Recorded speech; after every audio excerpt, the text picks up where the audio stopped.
Hey guys, welcome back to Werner Farms. So today, if you look at the planter, we no longer have the weights in the insecticide boxes anymore. We officially got the weights out, but you're probably wondering, we had the weights in there for downforce weight. What are you guys going to do for weight?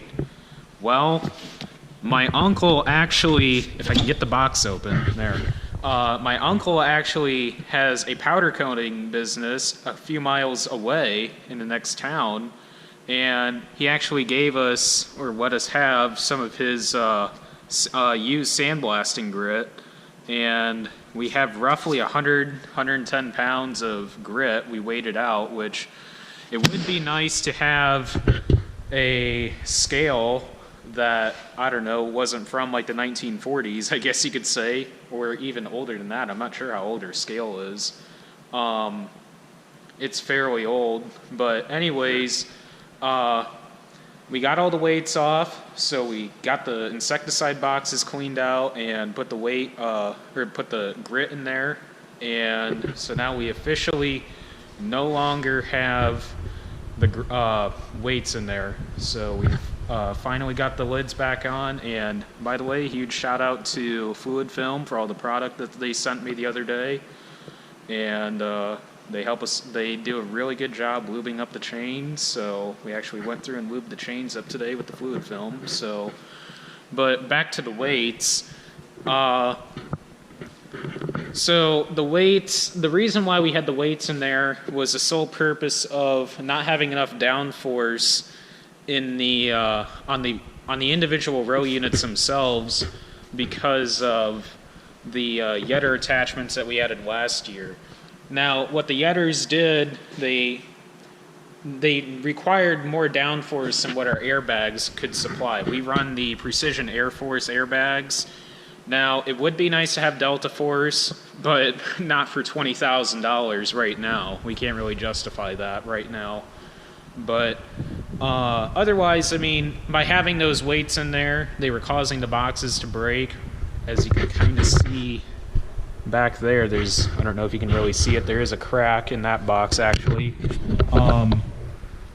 So we were trying to get the weights out this year, that way we can prevent the boxes from breaking. So we decided to use the grit, and that sandblasting grit, and it's hopefully going to work. We might have to add some, we might have to take some out, we're not sure yet, but that's the whole reason why the planter weights, or the weights were in the planter boxes.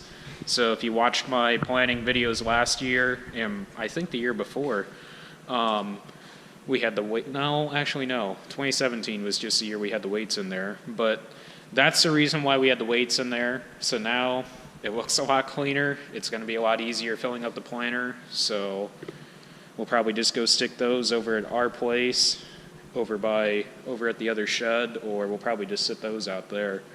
Also, real quick, that is the wiring harness slash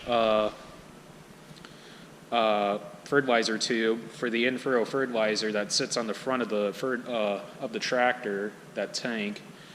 It actually hooks up right up here onto this valve, and it runs all the way up inside one of the arms of the planter here, and we're actually able to run it through our Keaton seed firmer and inject the in-furrow.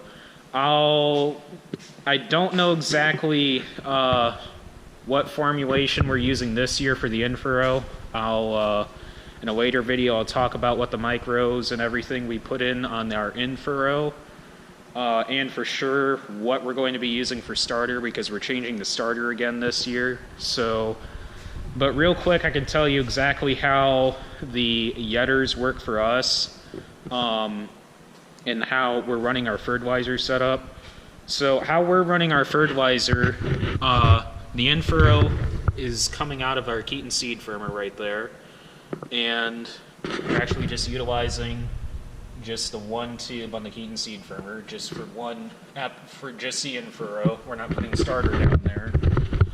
And I'm not exactly sure on the rates yet. We're changing this again for this year. so I'll get back to you guys on the rates later, where I'll probably put it in the description of this video and the formulations we're using. But these are the Yetter fertilizer injectors that we run. We put these on last year. If you've been following me, you probably remember that I talked about this a little bit last year. But anyways, we run these by we run starter in these and just inject it on either side of the row. These just cut a nice little furrow real quick, and then it injects it on either side of the row. Nothing much, not many cons about these really. Granted, there is a slight splatter, but not enough to really affect us, what we're doing. But otherwise, I mean, these work out really great, and I think that's part of the reason why we had the yields we did last year. Granted, in our area, everybody had above average yields. But anyways, I mean, these I feel are helping us increase our yield, no doubt. So along with these Furrow Cruiser closing wheels that we run as well. So otherwise, I mean, that's pretty much it for the planter. The planter is pretty much done. We got the weights off of the 4650 today, and the plan is tomorrow to go ahead and get the wiring harness and the tube hooked up for the in-furrow and get the planter pretty much done and the tank on the tractor. And all is left to do is just put the auto steer on the tractor and the ATU unit in, along with the display and the globe, and we're ready to rock and roll. So pretty much less than a month away till we're going to start planting. We're probably going to start April 20th, 24th, something like that. Not sure yet. It's kind of a long ways away to figure out a day yet, but I'll definitely let you guys know. So, and I'll definitely be getting the spring planting video out as soon as I can. So look for those. Probably June, 1st of June, maybe late May. I'm not sure, but anyways, don't forget to like, comment, and subscribe down below, and catch you guys in the next video.